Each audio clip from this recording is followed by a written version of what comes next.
박영선의 칩 인사이드의 박영선입니다. 세계 반도체 시장을 뒤흔든 AI의 등장. 지금 현 이 시점에서 보면은요. 가장 큰 수혜자는 엔비디아가 아닐까 이렇게 생각이 됩니다. 감나무 밑에서 감 떨어지는 것만 죽기도 지금 바쁜 그런 상황인데요.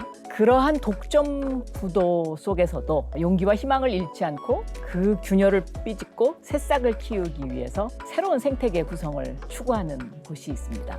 어떻게 보면 독립전쟁을 선포했다라고도 볼 수 있는데 어디일까요? 네, 여러분들이 잘 아시는 곳입니다. 우리 네이버의 오늘 하정우 대표님 모셨습니다.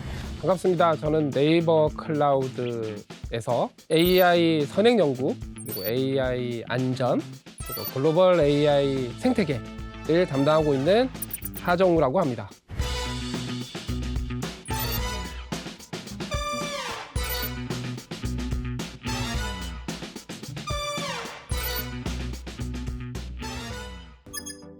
네이버가 또 관심 갖고 있는 분야가 이제 소버린 AI라고. 네네. 이 소버린 AI는 사실은 저는 엔비디아의 젠슨 황으로부터 가장 먼저 이 이야기를 네. 들었습니다. 네네. 그 젠슨 황이 여기 관심 예. 있구나 이제 이렇게 예. 생각이 됐는데 대한민국에서는 젠슨 황보다도 더 관심 있는 곳이 바로 네이버더라고요. 네네. 근데 이제 소버린 AI 그러면 아직까지 좀 덜 친숙하신 네, 그 맞습니다. 시청자들이 많이 있으실 것 같아서 네. 좀 간략하게 설명 좀 네. 해주세요. 이 소버린이라고 하는 게 아무래도 영어다 보니까 조금 덜 친숙할 수 있는데 장관님 말씀하신 대로 주권 혹은 주권의 이런 뜻입니다. 사실 젠슨학이 올해 2월 달 월드 거버먼트 서밋 두바이에서 열렸던 거기서 강조를 하면서 전 세계적으로 유명해지긴 했는데요. 이 소버린 AI라는 용어를 직접적으로 사용한 거는 2022년부터였고요. 2022년에서 2023년 넘어가는 시절부터, 그리고 그 전부터 각 나라의 문화나 지역적 특성 혹은 사회적인 가치관을 좀 더 잘 이해하는 AI가 필요하겠다라는 부분들에 대해서 계속 말씀을 드렸어요. 그 이유가 저희가 하이퍼클로바를 만들어 놓고 기존에 나와 있던 GPT-3 같은 것들을 사용을 해보니까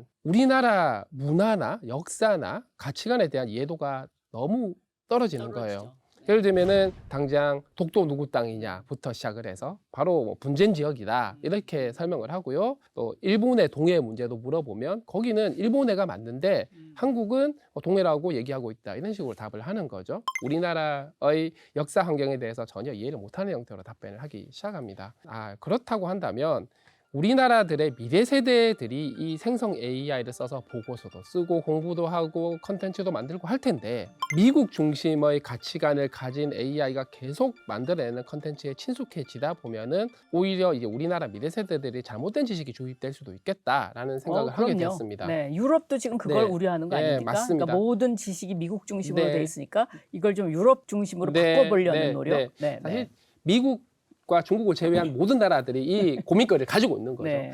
그러면서 저희가 소버린 AI라는 게 굉장히 중요합니다라고 말씀을 드려봤고 때마침 올해 1월 달에 그 이코노미스트라고 하는 외신에서 AI 내셔널리즘, 즉 AI 국가주의죠 라는 용어를 처음 소개를 합니다. 사실 챗GPT를 써보니까 이런 문제들이 있어서 말씀드렸던 아마 국가 단위로 이해하는 AI를 확보하기 위한 노력들이 진행되고 있다라고 처음 소개를 하고, 그리고 2월 달에 젠슨왕이 얘기를 했죠. 젠슨왕은 말씀하셨던 것처럼 사업 관점에서 필요합니다. 각 국가 단위로 AI 데이터 네, 센터를 만드는 그렇지. 사업 관점에서 필요한 게 맞긴 하지만 그 목적과 상관없이 각 국가들이 이런 자국을 정말 잘 이해하는 소버린 AI를 확보해야 되겠다라는 수요를 가지고 있고요. 특히 유럽 같은 경우면 그나마 미국과 유럽의 문화 차이가 아주 크지 않으니까 괜찮은 편인데 중동이라든가 동남아시아, 남미 같은 나라들은 문화 가치관이 상당히 많이 다릅니다. 이런 각